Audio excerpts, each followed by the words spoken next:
You know what I was thinking about prior to, like right after I invited you onto this thing, wondering if you were gonna come on or not. I got to thinking about this moment when you were visiting the island that we grew up on. We grew up on a desolate rock in the middle of nowhere, and you were going to school at this point in Connecticut at Westover, and you'd come back for a brief visit during the holidays, and you had figured out that I wanted to get off the island. And I remember we were walking near the New Hill Okay. when I told you like I'd like to leave, maybe go to school, go study film. And you were like the first person on that island I told that to, and you were the first person to actually that I told at all to respond positively. I think prior to that, I had told some people at the high school who were just indifferent, and I remember really like you being excited by that idea, by the idea of me just wanting to get the hell off that island. Because I think I had been off that island. I did go to boarding school in Connecticut for my last 2 years of high school and gotten away from our family dynamics, something which I felt guilt about later and got a lot of therapy about, leaving my two brothers still in that family dynamic. But coming back and hearing that I think you had dreams that you wanted to follow and things that you were really good at and wanted to pursue, of course I was supporting that. Maybe I was even more supportive because I had been away and I saw what it did for me as a person and how I grew individually away from the clutches of our family. I mean, I went from this ultra religious household to this boarding school where I could start to explore who I was and my life philosophies, which I still carry to this day.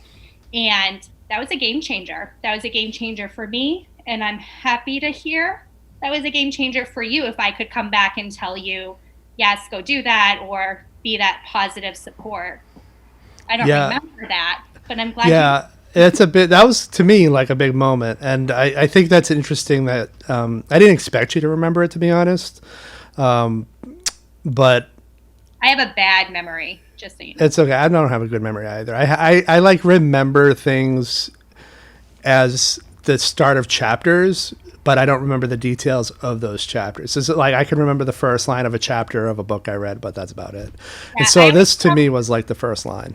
I always tell my therapist that, my brother, Eric, remembers moments of our childhood, but I walked away with the feelings from our childhood. I remembered feeling hungry or angry or upset. And then he'll come back and say, well, this happened and this happened. And I'll be like, oh, okay. That's Yeah, why. I remember the hunger as well, and I remember at one point when we were living at that dumpy trailer on the church road. Man, what a shithole! Yep. You had attempted to make pasta before the parents got home, and overboiled the pasta. I don't know if you remember this, but she flipped the lid because it was like what, a 39-cent box of pasta, store brand pasta. Ugh. But that to her was such a huge waste of money because what you put in, like what, 1 cup, 2 cups worth from the box, overboiled, that couldn't, and it wasn't eat. I mean, I guess it was edible. I eat overboil pasta all the time, but I just remember her flipping a lid about it and wondering, even then, what was the big deal? I think that one, she needs therapy. And two, she needs to unpack a lot of her own childhood stuff. There was poverty in her childhood, and she did have a lot of control issues when it came to food. And I'm not giving excuses to this situation. Yeah.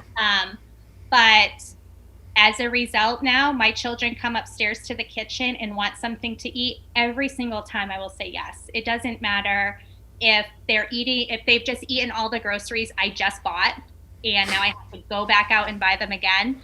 If they're hungry, they'll eat. And you were a teenager, or almost, and you guys were hungry. I was What are you 12. going I, to do? I was either 11 or 12. Yeah. And growing boys get hungry, and you'll eat boiled pasta or overboiled pasta if you're hungry. I would have drenched that in mayo, not mayo, I well, know. maybe mayo, but in mustard and eating that because at the time I loved pasta and mustard. Yes, definitely a lot of food issues in our childhood. There was a time where she cut out sodium. Yeah, I think that did a number. Yep. And then you couldn't drink at the table for a Yep. long time, which Yeah. also now I have to have water because I have swallowing issues, and I wonder if that plays into it. There's a lot of questions that about all those sudden dietary shifts based on just general shit she heard Oh, or for sure. read. None of it was rooted in any sort of science or research. It was the 80s, which if you think back to like the fitness fads and the crazes and Yeah. all the diets, I mean, she jumped on every one of those bandwagons and brought us with her. And I mean, until a year ago, I was a disordered eater for 40 years because of all that.